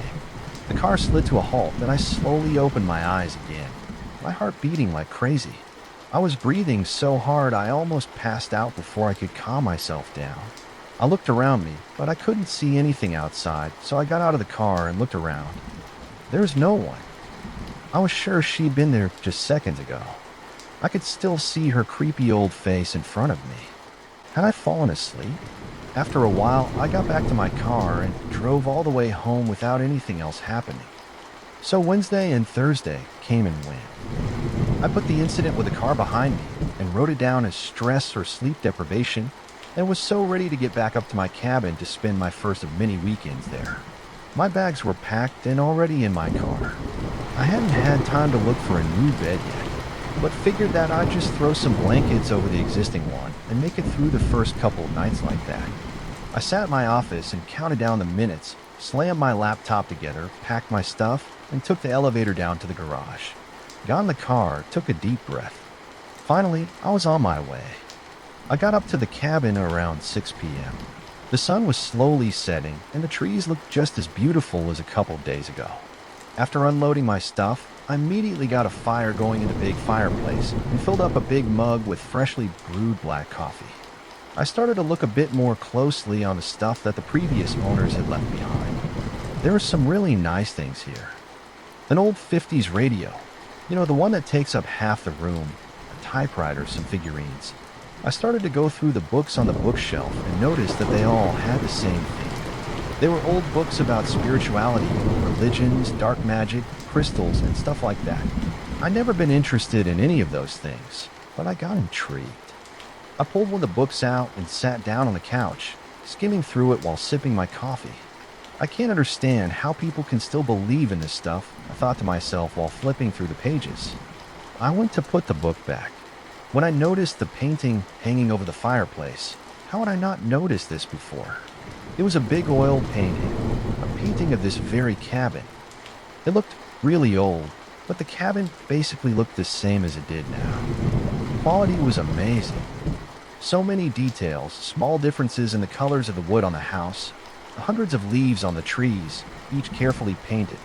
The way the sun broke through the clouds in the sky and reflected on the lake. The lady in the window. Wait, what lady? I looked again. There's no one in the window. I swear I saw someone there just now. I must be getting tired and hungry. I could hear my stomach growl. I hadn't eaten since lunch. I brushed away the unsettling feeling of the painting and went into the small kitchen. Damn, I was supposed to stop and buy groceries on my way up. I totally forgot I had literally nothing to eat. I best drive into the small town to get some food, I thought, while putting my jacket back on.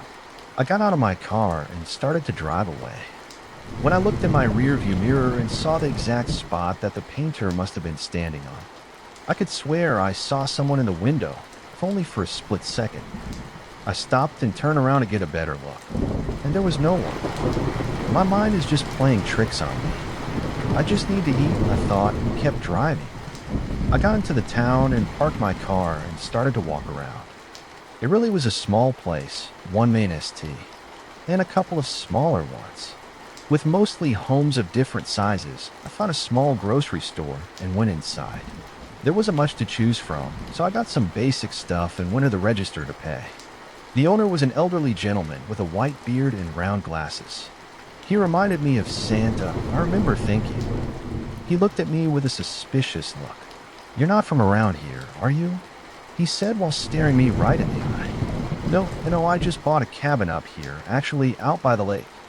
Spending my first weekend out here as a matter of fact, I said with a smile. Cabin by the lake, Howie said while slowly registering my purchase. "Yeah, just a small place." "I see," he said. "And this is your first night." "That's right. I just needed to get some food out there." I responded while pulling out my wallet to pay the old man. "Mister," he said firmly, "if I were you, I would get in my car and drive back to wherever you came from," he said. I just looked at him, dumbfounded. I didn't really know what to respond to, so I just grabbed my groceries and started to walk towards the door, casting one last look back at him. Before I went outside, "I'm serious," he said when I turned back to him. "Forget about the cabin. Go home." "Why?"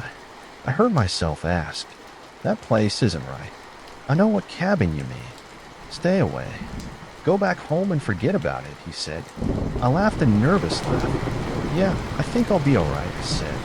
"Yeah, that's what they all say," the old man muttered. "Don't say I didn't warn you." I slowly walked out of there and closed the door behind me. That was weird, I thought. I started to walk down the street and realized I was close to the agency where I'd met the agent on Tuesday. But when I came up to where I'd met him, the place was all boarded up, and what was odd was that it looked like it had been that way for some time. The wood on the boards looked old and weathered, like it had been nailed to the wall for years. There was no sign of having had any business in years, let alone 3 days before. The growling sounds from my stomach brought me back to my senses, and I slowly started to walk back to my car on my way. I remember that I still had the agent's number in my list of recently called numbers on my phone. He did say I could call if I had any questions. I called him up to check what had happened to their office, but as soon as I hit the dial, I got the familiar tone of a number that had been disconnected. That's odd, I thought. I'll try him again tomorrow. The whole drive back, I couldn't shake the comments from the old man in the grocery store. He really sounded like he meant what he said. He sounded almost scared for my well-being, like he knew something I didn't. Should I go back and talk to him? What did he mean by "that's what they all say"? Who? I decided I'd speak to him again next time I got into town. When I got back to the cabin, I parked the car and went inside. I was so hungry, I was about to pass out. I went into the kitchen and found a saucepan that didn't look too nasty.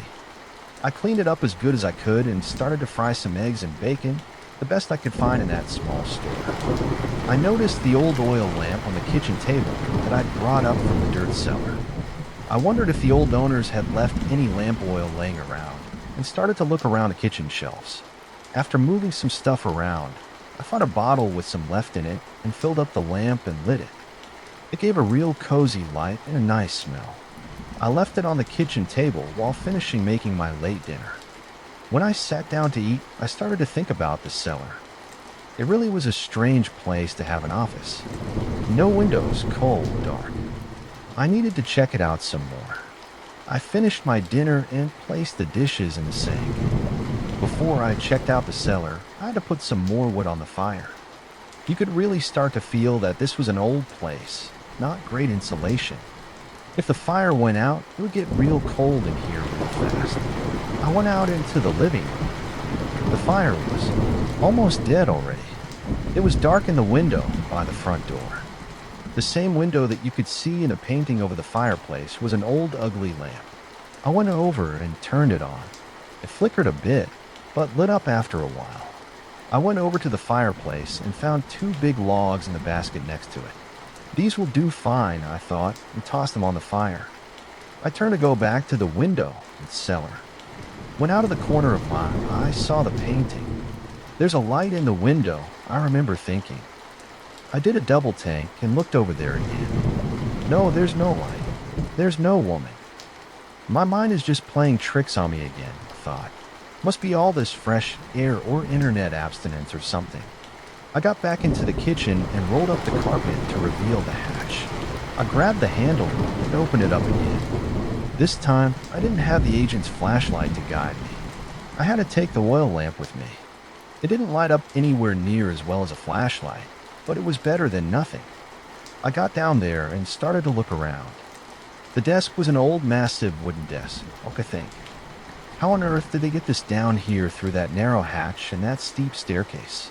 The floor was basically just packed dirt. The walls made of wood, the same kind as the rest of the cabin. 2 big bookshelves stood to my right, packed with books. They were all in the same category as the books upstairs. Crystals, demons, witches, stuff like that. Some looked extremely old with cracked spines, leather-bound. I pulled one of the older-looking books out and blew the dust off the cover. There was a faded image of a mountain top in the foreground, and what looked like a fire behind it. I flipped through the pages. It was written in some foreign language I couldn't understand. It looked like nothing I'd ever seen before. I put it back and continued to check out the books. I thought I could see something behind some of the older books. I removed them and held the oil lamp up to get a better look there. In the back of the shelf was another book, but this one seemed to be a bit newer than the others. There was no title, no image on the front. In fact, it looked more like a diary than a book. I got intrigued. It was too dark to read down there, so I went to bring the book with me upstairs again. The second I got to the staircase, the hatch above me slammed shut. I got so startled I dropped the book and almost dropped the lamp as well. I rushed up the stairs and tried to open it, but it wouldn't give way. It lifted a few inches and then slammed shut again, almost like someone was standing on it above. I swear I heard a giggle. I started to freak out and was about to yell out for help when I realized there was no one around for miles, but as quickly as it had started, it stopped. All of a sudden the weight lifted and I could open the hatch again. I quickly went down and got the book back up from the floor and rushed back upstairs again, where I just threw myself on the kitchen floor and lay breathing for a while, wondering what the hell just happened. I got up and closed the hatch, then went into the living room and sat down on the leather couch in front of the fire. Alcohol. I need alcohol, I thought, and remembered that I'd packed a bottle of scotch in one of my bags. I got it out and found a glass in the kitchen. I gave myself a really generous drink and went back to the couch and took a big sip. Was it all in my head? Was I imagining? Was I freaking myself out with all these incidents? The painting, the agency being boarded up, the old man, the hatch, all the weird books? I had another sip. Then I turned to the diary. I opened it up and read the first 2 sentences. I'm writing this so that people will know what happened and what drove me to do what I did. I'm writing this as a warning so that no one else will follow in my footsteps. I continued, but if you're reading this, chances are it's already too late for you. If you've come so far as to have found the cellar and the diary, then you probably already have signed the contract. I looked up. I had the strangest feeling of being watched. I looked around, but I was alone. I went back to reading. If you have signed the contract, it's too late. You've already given yourself to her. You probably already know her. You've seen her out of the corner of your eye. Maybe in a cabin, maybe in the woods, maybe even in that damn painting over the fireplace. I looked up at the painting. No light in the window. No woman. I kept reading. That damn painting is cursed. I threw it on the fire only to find it back on the wall the next day. And that was just the start. I tried to get away, but it was pointless. No matter how I tried, I still ended up where I'd started, in that cabin. I have now realized that there's only one way out. Tonight, I'm going to hang myself in the cellar. I won't let her win. She can't have me or my soul or whatever it is she wants from me. I'm going out on my own terms. I'm sorry to say, but if you're reading this, you probably want to do the same. So, I shut the book hard. Screw this, I said out loud. I'm going home. I grabbed my jacket and bolted out of the door and got into my car and turned the key. It wouldn't start. I tried it again and again and again, but it was dead. I got out again and started to walk fast down the dirt road. I'll find a ride once I hit the main road, I thought. I started to run. I ran and ran. Man, was this road always this long? After running for at least 15 minutes in a straight line, I saw a light again. Finally, I thought maybe it's a car. I ran faster, and then I fell to my knees in disbelief.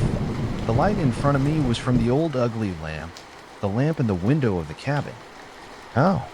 I hadn't made a single turn. How can I be back? I looked behind me, and there in the distance, I thought I saw someone standing in the middle of the road. I got up and ran back to the cabin. I went back in and locked the door. I needed a plan. I needed to get out of here. What the hell is this place? My thoughts were interrupted by the painting all of a sudden falling to the floor.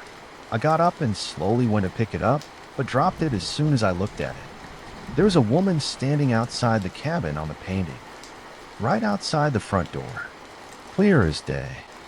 I stumbled back and fell down on the couch. I slowly turned my head towards the front door, and I saw the door handle slowly turn. I flew up to make sure the door was locked, and then ran to the kitchen and out the back door. I had to try again to get out of here. I took off to my left, into the woods, and followed the shore of the lake. There's bound to be another house somewhere along the shore, I thought. I tripped and fell, got branches in my face, and tore my shirt on the thorns, but I didn't stop. After about 20 minutes, I saw a clearing up to my left, up in the woods. It looked like a camping spot.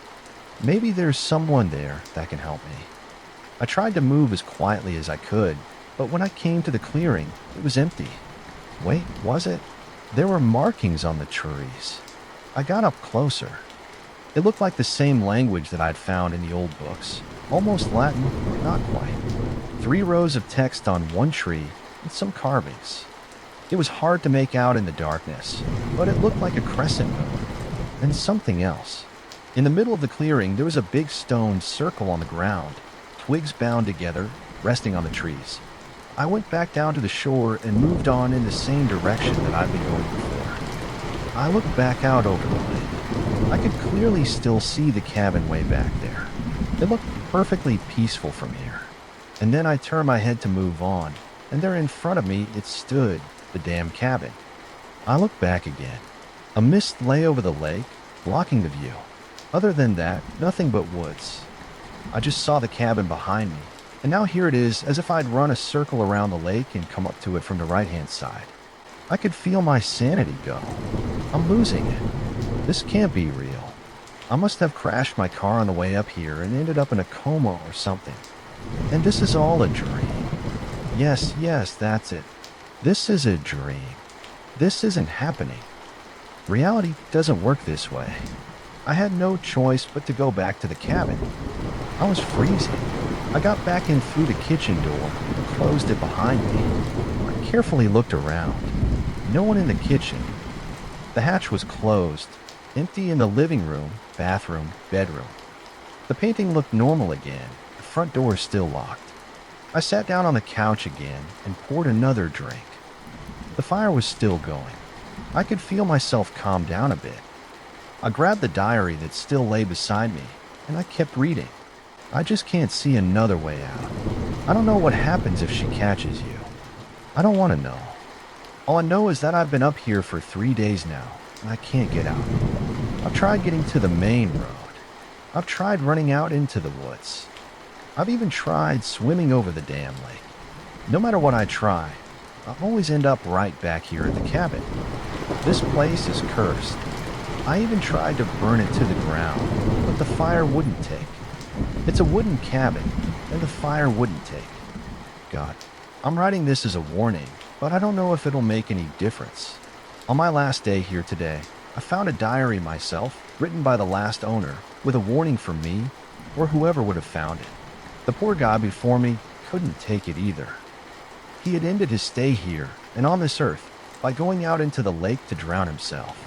I think hanging probably is faster. If I only had a gun, I could end it in a second. I truly hope no one needs to read this, but if you do, I'm so sorry. I lay the book down and stare into the fire. If this really is a dream, a coma, maybe I need to die here to wake up in the hospital. Either way, I can't take any more of this. The panic slowly started to return. I could feel tears rolling down my cheeks. It's not like I'd be missed. Sure, they'd have a moment at work, say a few things about me, but that's it. I don't have a family. No girlfriend, no wife, no kids. I have to try. I have to try to die so that maybe I can live again. If this really is a dream, maybe it's my only way out. As soon as I'd made up my mind, the old radio started to crackle and the dial lit up in a sickeningly yellowish light. The needle of the dial slowly moving through the frequencies by itself, a voice in the distance behind a static. No, you're mine. You've signed a contract. You will not bereft me of what I own. You belong to me. There was a loud bang on the door, and the handle started to wiggle furiously. I stood up in panic, staring at the door, then at the radio, the dial now flying back and forth, and the room filled with loud white noise. I ran to the kitchen, grabbed the oil lamp, opened the hatch, and went down. I tried to barricade it so that you couldn't open it from the other side. All I found was some rope. I tied it to the hatch and secured it to the staircase and moved down. I started to look around. I didn't know what. I glanced back up at the rope. Was it enough? I stopped and looked. There was a sturdy beam in the ceiling. Yes, I'll follow the last guy here. But first I went through the drawers and after a while found this book, this empty diary. I had to write this down. This is my warning to you, whoever you are. This is my goodbye. Maybe I'll wake up somewhere in a hospital bed, with tubes coming out of me and machines all around. Maybe not. I just can't take it anymore. I have to change it. As I'm writing this, I can hear screaming coming from the white noise upstairs. I can hear furniture being thrown. I need to end this now, before she gets to me. I'm using the rope from the hatch and that beam. I hope you never have to read this, but I'm leaving the book in plain sight on the desk down here. Goodbye. Was I dead? I opened my eyes. I was lying on the dirt floor, rope around my neck. My head hurts. Blood was dripping into my eye. What had happened? I tried to get up, but I was pinned down. I tried to hang myself, but the beam had broken and knocked me out. It looked like the back of the room was about to cave in. I managed to get out from under the beam and sat up on my knees. I couldn't breathe. I loosened the noose and tossed it to the floor, breathing hard and deep. The beam had knocked over one of the bookshelves, and there was something behind it. What was that? A room? I managed to stand up and limp over to the bookshelf, still standing up, and leaned against it. The oil lamp was still burning on the desk. I took it and moved closer to the opening. I had to push the heavy shelf to the side to be able to slide in behind it. I entered the hidden space and held up the lamp. It looked like there was an altar in the back of the room. A big stone altar bowls with something in it. It looked like dried blood mixed with some other stuff. The smell was nauseating. The walls were covered in weird symbols. In the center of the altar, there was another book. It looked like it was bound by small patches of leather. Was it leather? It almost felt like skin. On the front, there was a symbol of an eye and a crescent moon. It looked like it had been burned into the skin. I opened the book. I couldn't read it, but somehow I knew that this book was connected to everything that was happening. Maybe if I destroyed it. I grabbed it and limped back out to the dirt cellar and up the staircase. There were still no sounds coming from up there. I tried to move as quiet as I could up the stairs and through the hatch. As soon as I'd come up, I started to feel sick. I wanted to throw up. Everything was spinning. The white noise came back with a vengeance. It was deafening. It was like it was in my head. I could feel blood starting to drip from my ears. I have to destroy this book. That was all I could think of. I kept getting weaker, and I fell to the ground, but I mustered all the strength I had left, and I started to crawl towards the living room. It felt like I was crawling up a steep hill, like gravity had shifted. I grabbed hold of the wall by the opening and pulled myself closer. The fireplace. I have to throw the book in the fire. I fought. I managed to get to the living room, but I had no strength left. I could barely even breathe. I threw myself on the floor. I had a narrow angle to the fireplace, and I saw the painting above it. It had changed again. The forest was burning. The lake looked like it was boiling lava. In the window of the painting she stood.